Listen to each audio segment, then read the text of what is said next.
Cresce o consenso de que a inteligência artificial pode oferecer um grande salto de produtividade para profissionais das mais diferentes áreas. Mas, ironicamente, isso pode ampliar o abismo social no Brasil. Somos um país em que pouca gente tem acesso a essa tecnologia, o que pode fazer com que a produtividade dos profissionais mais bem preparados se distancie ainda mais da dos menos capacitados.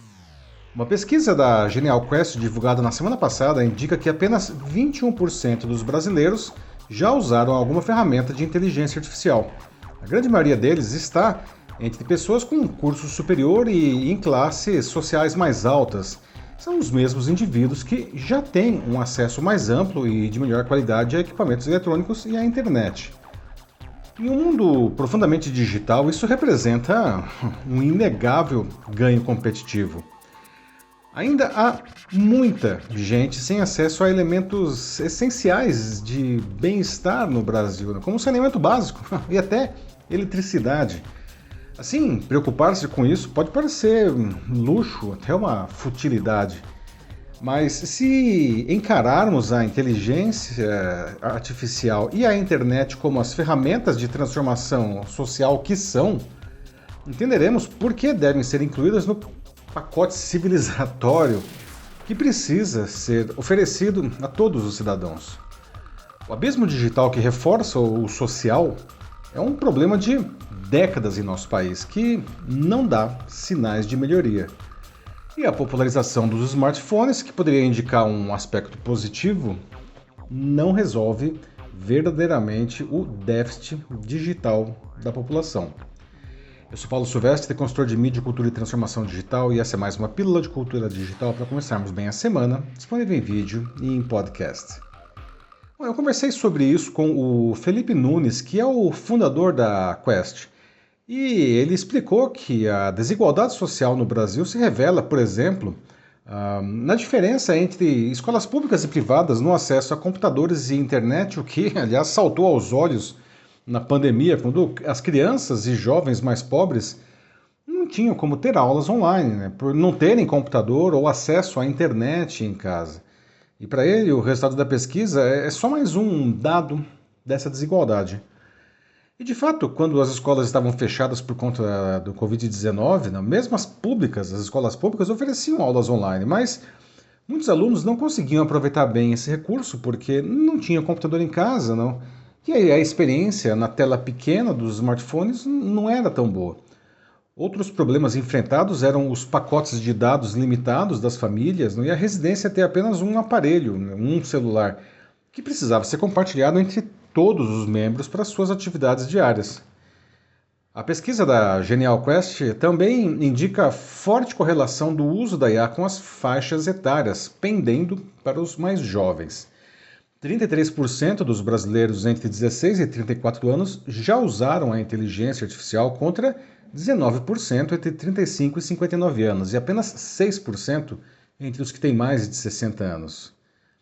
A criação de textos é, de longe, a aplicação mais conhecida, tendo sido usada por 48% dos brasileiros que já aproveitaram a IA, seguida pela organização de arquivos, por 18%, e pela geração de imagens, por 16%.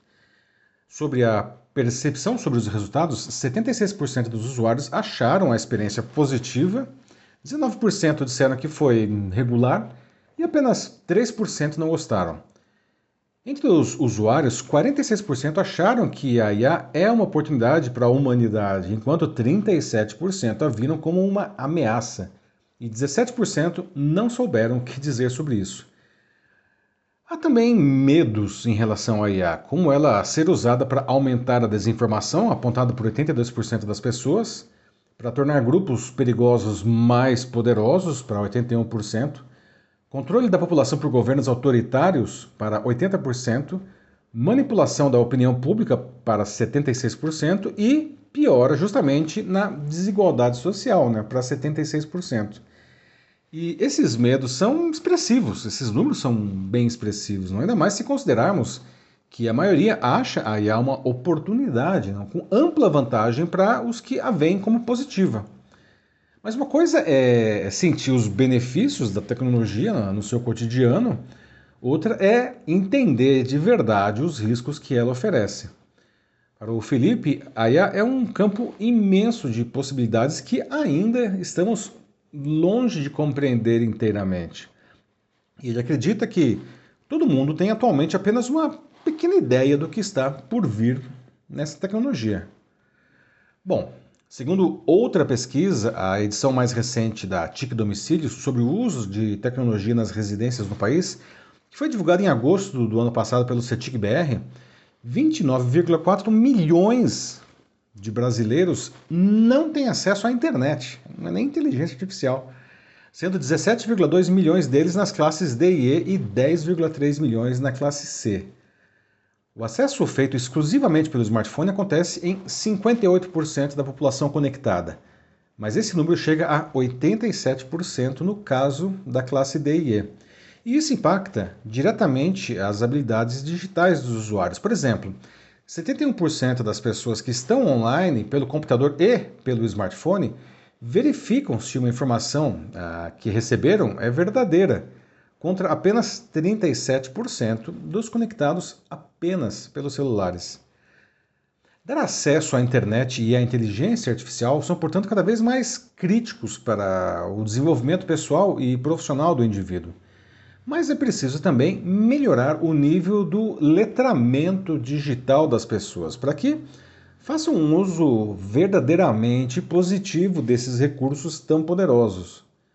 Isso se tornou praticamente um direito humano, né? Considerando a digitalização galopante de nossas vidas e como esses recursos melhoram praticamente todas as atividades em que são usados. Então, governos, escolas, empresas e outros membros da sociedade civil precisam se engajar para a oferta de acesso à tecnologia, mas também para a sua compreensão, né, e domínio consciente e ético. Caso contrário, veremos a inteligência artificial empurrando ainda mais para o fundo aqueles que já ocupam uma posição mais baixa na sociedade.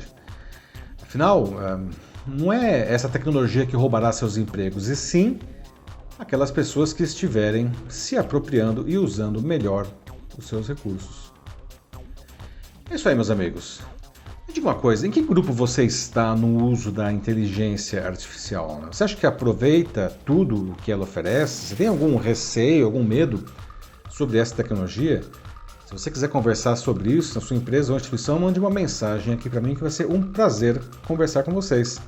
Eu sou Paulo Silvestre, consultor de mídia, cultura e transformação digital. Um fraternal abraço. Tchau.